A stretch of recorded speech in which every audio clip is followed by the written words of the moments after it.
Hello guys, selamat datang lagi di channel Mimin. Semoga kalian selalu diberi kesehatan ya. Manhwa atau komik dari Korea Selatan emang lagi hype-hypenya. Ada banyak genre dari manhwa yang menarik untuk dibaca. Mulai dari action, romance, murim, drama, komedi, dan lain-lain. Kali ini Mimin akan merekomendasikan 10 manhwa terbaik versi Mimin Series. Sebelum ke list manhwanya, ada baiknya kalian support Mimin dengan cara like, komen, dan subscribe. Tanpa banyak basa-basi lagi, langsung aja kita ke list yang pertama. Check it out.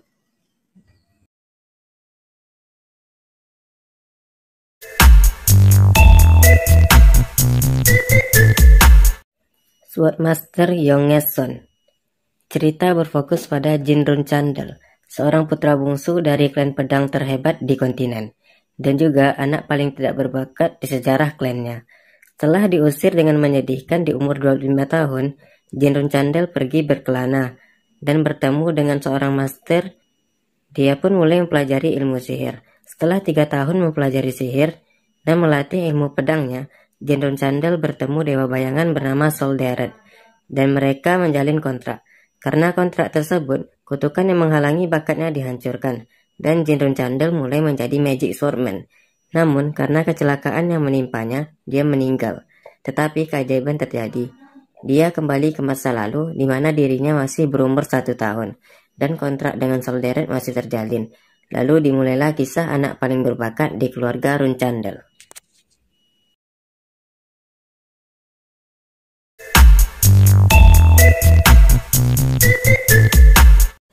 Player who cannot level up. Berlatar tempat di mana tower dan gate yang berisikan monster mulai bermunculan, dan mulailah bangkit orang-orang berkemampuan super disebut player.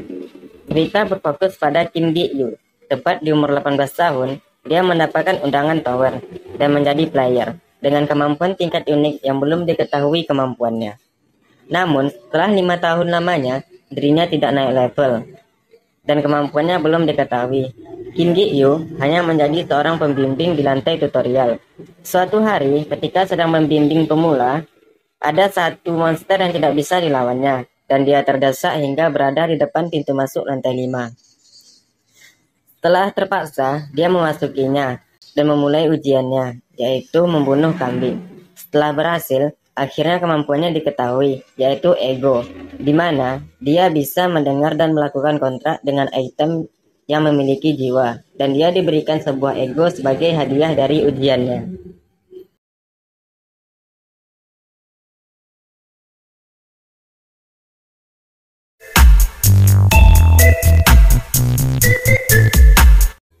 Windbreaker.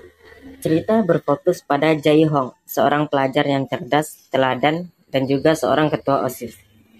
Jae hobi bermain sepeda, bahkan bisa dikatakan hebat dalam bersepeda. Ketika bersepeda, dia melihat turunan curam, dan Jae pun menuruninya dengan kemampuan sepedanya yang hebat. Ternyata, di bawah turunan tersebut, ada sebuah kru atau grup sepeda yang terkagum melihat aksinya. Keesokan harinya, Jae didatangi oleh Minu, yang merupakan anggota kru yang melihat aksinya, dan menawarkannya untuk bergabung kru. Namun Jae menolak, dan Minu juga mengatakan bahwa ada anak yang menghina sepedanya dan menantangnya untuk berbalapan.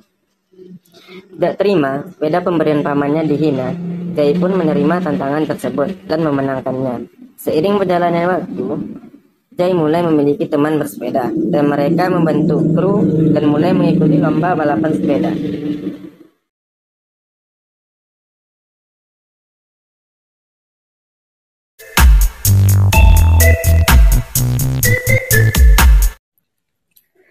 Overgear New. Satisfy merupakan game virtual reality dengan jumlah user 2 miliar lebih di penjuru dunia. Manhwa ini berfokus pada Shin Young-woo, seorang kuli atau buruh kasar yang terlilit utang, bahkan dianggap sampah oleh masyarakat dan keluarganya. Shin Young-woo terpaksa bekerja untuk melunasi hutang dan biaya bermain gamenya. Di dalam dunia Satisfy, Shin Young-woo merupakan warrior biasa. Namun, hidupnya mulai berubah ketika karakternya menemukan sebuah buku yang membuatnya berubah job dari warrior biasa menjadi kelas legendaris, yaitu keturunan Pakma. Pakma sendiri merupakan seorang blacksmith hebat yang bahkan bisa membuat item sampai tingkat mythical, dan juga seorang warrior yang overpower.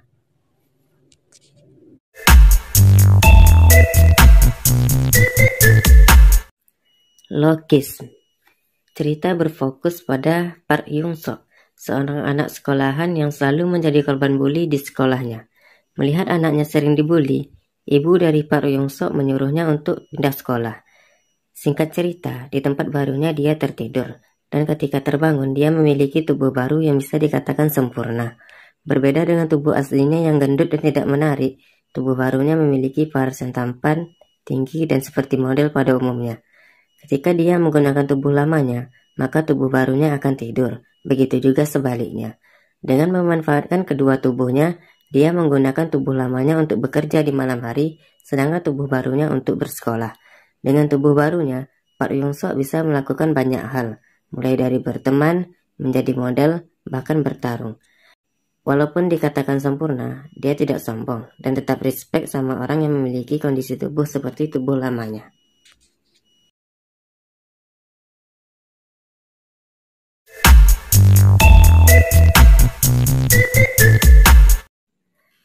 Nano mesin.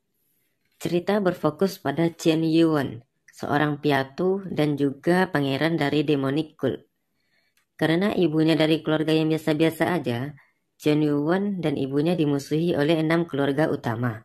Suatu hari terjadi upaya pembunuhan terhadap dirinya, dengan alasan agar Chen Yuan tidak ikut memasuki Akademi Demonik, yang akan menjadi tempat untuk memperebutkan gelar Lord. Namun rencana tersebut gagal karena kunjungan tidak terduga oleh keturunannya dari masa depan. Melihat leluhurnya sekarat, keturunan dari Chen Yuan menyuntikkan nanomesin ke tubuhnya. Berkat nanomesin tersebut, dia selamat. Dan juga berkat nanomesin tersebut, Chen Yuan yang awalnya tidak berbakat soal bela diri, mulai melangkahkan kaki untuk menjadi seniman bela diri terhebat.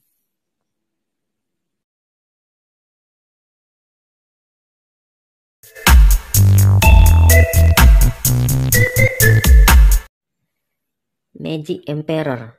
Cerita berfokus pada Zuo Yifan, seorang kaisar sihir dan biasa dipanggil Kaisar Iblis. Zuo Yifan mempunyai buku kaisar kuno yang disebut buku 9 rahasia. Karena buku tersebut, dia menjadi sasaran semua ahli bela diri di Murim. Ketika sedang bertarung dengan kaisar lainnya, dia dikhianati dan dibunuh oleh muridnya sendiri. Kemudian jiwanya masuk dan hidup kembali ke dalam tubuh Zuo Fan, yang merupakan seorang pelayan dari sebuah keluarga yang bernama keluarga Luo yang hampir hancur. Karena sihir hati yang mengekang tubuh Zuo Fan, Zuo Yifan sang kaisar iblis tidak bisa meninggalkan keluarga Luo dan bergerak bebas. Dan Zuo Yifan memutuskan untuk membangun keluarga Luo dengan menyembunyikan identitasnya.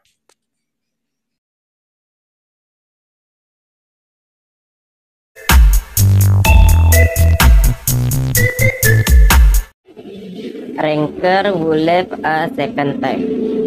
Cerita berfokus pada Cha Jung-go yang merupakan seorang anggota militer. Dia memiliki saudara kembar yang menghilang 5 tahun yang lalu. Suatu hari, dia menemukan kotak yang berisikan arloji satu saudara kembarnya. Di dalam arloji tersebut, dia menemukan buku harian tersembunyi dan rekaman suara dari arloji yang berisikan kalau saudara kembarnya menaiki sebuah menara yang isinya itu dipenuhi dengan era mitologi, seperti sihir dan makhluk-makhluk mitologi. Saudara kembarnya memanjat menara dengan tujuan untuk mencari obat ibunya. Tetapi karena dikhianati oleh rekannya, dia terbunuh di dalam menara sebelum sempat mengantarkan obat untuk ibunya. Mengetahui kebenarannya, Cha Jung-go memutuskan untuk memanjat menara bersama dengan buku harian kembarannya. Tujuannya adalah untuk mengalahkan menara dan membalaskan dendam untuk saudara kembarannya.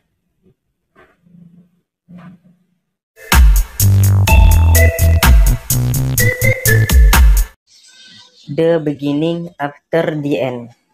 Bercerita tentang seorang raja bernama Grey yang memiliki kekuatan, kekayaan, dan prestasi yang tak tertandingi di dunia yang diatur oleh kemampuan bela diri. Namun dirinya bereinkarnasi ke dunia baru yang dipenuhi dengan sihir dan monster.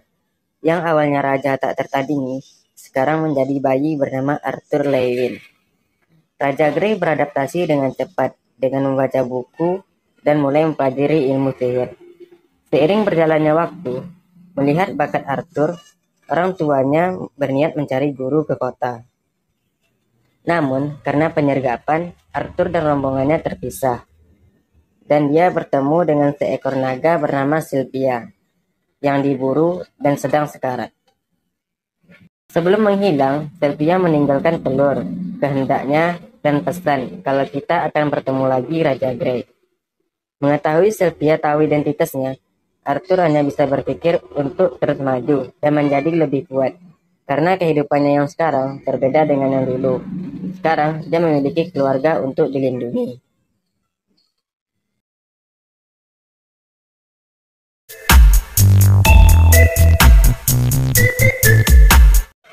Solo leveling. 10 tahun yang lalu, setelah gate atau gerbang yang menghubungkan dunia nyata dengan dunia monster mulai bermunculan, dan mulailah muncul manusia dengan kemampuan super disebut hunter. Cerita berfokus pada Sung Jinwoo, seorang hunter peringkat E, dan terkenal sebagai hunter terlemah di dunia. Ketika memasuki gate peringkat D, ternyata gate tersebut memiliki dungeon ganda, di mana party mereka menghadapi bos monster yang berada di peringkat F. Satu persatu dari mereka mati, hingga tersisa 3 orang. Sung Jinwoo mengorbankan dirinya untuk menyelamatkan 2 rekannya. Ketika di ambang kematian, muncul sistem yang mengatakan bahwa dirinya menyelesaikan quest dan dirinya akan dibangkitkan menjadi player. Ketika tersadar, Sung Jinwoo sudah berada di rumah sakit. Sekarang, Sung Jinwoo memiliki sistem yang membimbingnya dan memberikannya hadiah. Sistem tersebut tidak bisa dilihat oleh orang lain. Dan berkat sistem tersebut, dimulailah perjalanan hunter terlemah di dunia menjadi hunter S-rank terkuat.